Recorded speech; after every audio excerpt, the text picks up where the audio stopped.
Hoje eu queria conversar com vocês sobre transportes. Eu pensei em começar assim mais longe, como é que o homem se transportou para a América. Na verdade, a teoria principal é que ele veio pelo Estreito de Bering, lá no norte da América, onde a América quase se encontra com a Ásia. Que ele teria as tribos antigas, né? Durante uma glaciação, quando o mar estava mais baixo, passaram caminhando assim, nem se deram conta que estavam indo de um continente para o outro. E,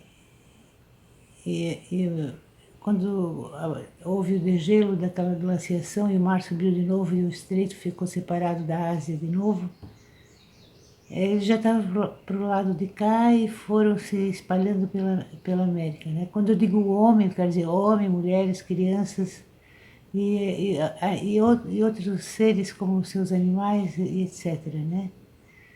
E, então, a primeira forma de transporte aqui na América foi a caminhada a pé. Se bem que há algumas teorias sobre outras migrações que vieram de outros, que vieram através de algumas navegações pelo Oceano Atlântico e pelo Oceano Pacífico, mas a verdade é que o homem chegou aqui e aqui na América não existia um animal de tração como o cavalo, assim. Ele andava a pé e andava de canoa. Vamos vir assim mais para perto agora, vamos vir para a nossa América do Sul, onde já há muito tempo o homem está, milhares de anos, e onde tem os camelídeos, que são as lhamas, alpacas, vicunhas, principalmente esses dos Andes, né? Mas eles são animais que carregam no máximo 20 quilos de peso. Então o homem não montou esse animal. Talvez levou alguma criança para brincar montada e tal, né? E depois vamos chegar aqui no Brasil. O nosso índio, ele viajava de canoa e viajava a pé, né? Tem até trilhas muito antigas, assim, como o Caminho do Peabiru, que é um assunto para a gente falar em algum momento também aqui. E aí chegou o europeu. Quando chega o europeu, vai chegar junto o cavalo. Tanto é que algumas conquistas aqui na América aconteceram assim em função do cavalo, assim, né? Que havia lendas antigas entre os indígenas que falavam de que chegaria um deus muito poderoso, e havia aqueles europeus que chegaram em alguns pontos da América Central, chegaram montados a cavalo com armaduras, né? Então parecia um Deus poderoso, então foi fácil a conquista de alguns lugares por causa disso. E aí, depois vão desembarcar mais cavalos aqui na América, vão ter seus filhotes, e chega um momento que muita gente passa a andar a cavalo na América, né? Assim, em alguns pontos, como o Pampa, por exemplo, criaram-se manadas grandes de cavalos, assim, onde criou-se a cultura do cavalo, assim, né? Mas na prática o homem andava então a cavalo ou a pé ou com carroças, né? Que existiam, que foram sendo criadas e sendo copiadas das europeias, ou até carruagens, como a gente vê em alguns filmes históricos e tal, como até a cadeirinha, né, que era uma coisa meio diabólica, que eu vi no museu, assim, cadeirinha era uma coisa construída para se carregar no ombro de escravos, de madeira pesadíssima, né? Um escravo que carregava aquilo devia ficar estourado, o ombro, a coluna. Então, mas assim, na prática, a grande maioria, isso era, andava a pé mesmo, né? Em algum momento, aí no século XIX, vai chegar o trem, né? O primeiro trem vai ser uma estrada de ferro de 14 quilômetros só, que foi construída pelo Barão de Mauá, no Rio de Janeiro, mas vão se estender linhas de trem por diversos pontos do país, né? O trem é um transporte rápido e barato.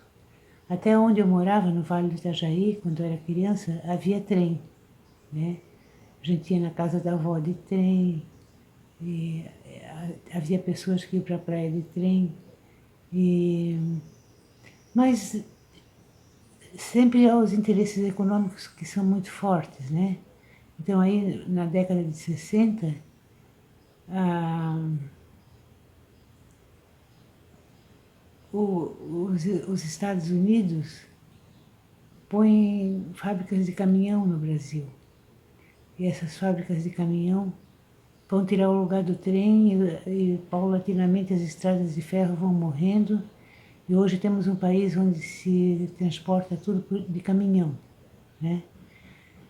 E aí o transporte de gente, já falamos que era a pé, a cavalo e tal, mas aí vamos chegar na minha infância, onde havia bastante gente que saía do Nordeste, Norte e Nordeste, para São Paulo, para trabalhar no Sul, né, no Sudeste do país.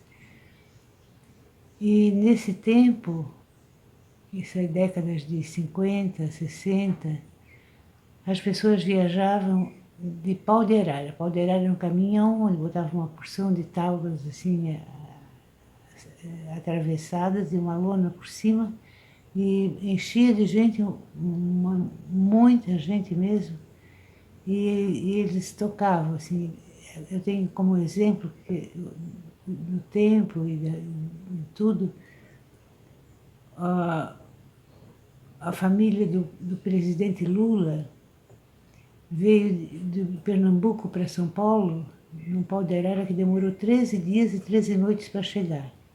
Houve até mortes durante o trajeto, pelo menos de uma pessoa que eu sei, e essa pessoa foi enterrada à beira da estrada, não se sabe aonde, né? E depois, na minha juventude, na época que eu podia viajar, já não era mais o pau de arara, era o, o ônibus, né? Ia-se de ônibus para todos os lados. Foi de ônibus que eu descobri a Bahia, que eu andei por muitos outros lugares. Até agora estou lembrando do meu amigo Edson Ferretti, que ele sempre falava que eu era a mulher das muitas rodoviárias, que ele falava em algum lugar. Eu dizia assim, estive lá na rodoviária desse lugar, né? E então era possível viajar com relativo conforto para muitos pontos do país, até para fora do país, né? Eu, por exemplo, a primeira vez que eu fui ao Peru, eu fui de ônibus, de trem, que na Bolívia, no Peru ainda tinha trem, né? E ainda tem. Nós aqui ficamos sem. E aí o tempo avançou. Aquele menino que veio uma vez de pau de arara desde Pernambuco, que acabou sendo o presidente Lula, e no governo Lula, as pessoas passaram a viajar de avião, né? Houve uma escalada, assim. Isso até vai suscitar muita revolta, né, da classe dominante, assim, que passou a se queixar que os aeroportos pareciam rodoviárias, e causou alguns traumas no país, assim, bem traumáticos mesmo, né? Inclusive golpe de Estado, por causa do ciúme da, da classe dominante quanto às suas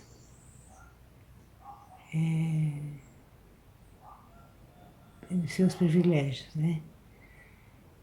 E aí, quando entrou o tempo da Terra plana, já não se podia andar de avião de novo. E conforme foi avançando esse momento de Terra plana, eu acho que não se viajava mais de nada, né? Porque foi o país perdeu a economia, perdeu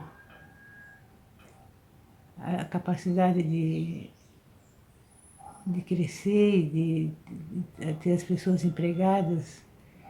Então, mas agora, final desse ano, uau, muda o governo e voltamos a viver numa terra redonda. Espero que voltem os tempos de se andar de avião. E era esse tipo de coisa que eu queria contar para vocês hoje, que o transporte é uma coisa que foi não crescendo, teve uma parada recentemente, mas há de voltar de novo. É que eu fiquei pensando se alguém de vocês já pensou a respeito dos transportes, né? E são coisas que passam pela minha cabeça. Deixa um like aí, se inscreva no canal que é de graça e vamos conversando.